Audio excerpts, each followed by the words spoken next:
হে guys welcome back to my news channel. তো guys আজি আমি ইফালে কাম কৰিলোঁ, তো এতিয়া এল বনাই এটা পষ্ট বান্ধিও আছে, সেইটো বান্ধিম।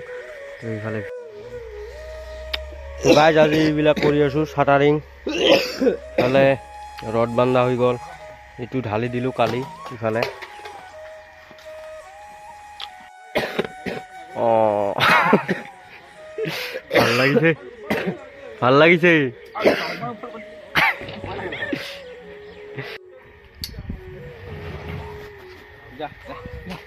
তো গাইজ এইবিলাক কৰিলোঁ আজি, এইবিলাক